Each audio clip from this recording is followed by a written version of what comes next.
अरे भाई नूरजहां, मेरी तरफ से तुम दिल बुरा मत कर। कैसे दिल बुरा ना कर? अरे अकबर अली का तो खून सफेद हो गया है,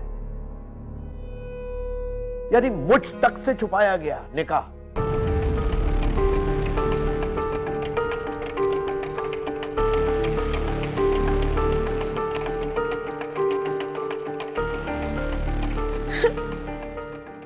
ओहो भाई, भाई रो मत। देखो कैसे ना रो?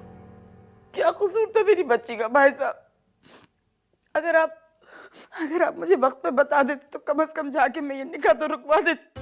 अरे मुमताज, यकीन जानो इन दोनों ने इतना राज में रखा है कि मुझे भी निकाह से 2 घंटे पहले बताया गया कि निकाह में शिरकत कर ले। अब ये तो हैसियत है मेरी उस घर में। देखो रो मत, रोने से क्या होगा। और तुम देखना अकबर अली का क्या हशर होता है, यानी वो तो बिल्कुल नूरजहां की तरह अंधा हो गया है। काश मुझे जरा सा भी पता होता। नहीं, ज़हर अली इस कदर का बुज़दिल है, मैं कभी भी तहरीन की से शादी ना करती। हाँ, मगर उसे औलाद ना होने के ताने तो नूरजहां ही दे रही है ना। नूरजहां की अपनी भी बेटी है, मैं देखती हूँ, मैं देखूंगी ज़हर अली के साथ वो कैसे बसेगी। दोनों माँ बेटियां रोएंगी जैसे मेरी बच्ची को रुलाया। छोड़ो इन सारी बातों को। अच्छा एक बात बताओ, नौलखा तो तुम्हें मिल गया है ना?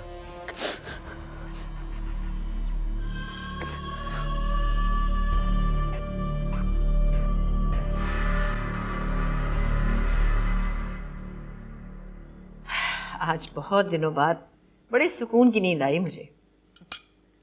वाकई नूरजहां, बच्चों की खुशियों से ज्यादा माँ बाप को किस चीज में सुकून मिल सकता है। बहुत मेहनत की है मैंने इन दोनों पर, लेकिन आज लगा कि जैसे मेरी मेहनत रायगा नहीं गई।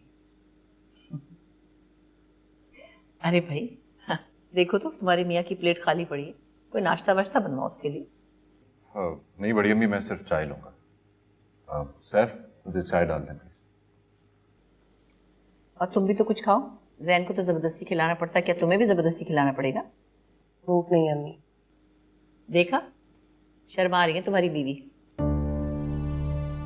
जी देख रहा हूँ मैं।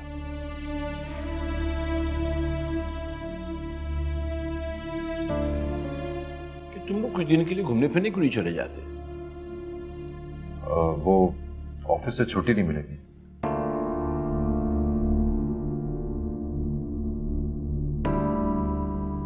अच्छा ऐसा करो, नाश्ते के बाद मैं स्टडी में होऊंगा, अगर मेरे पास आ जाना, कोई जरूरी बात करनी तुमसे। जी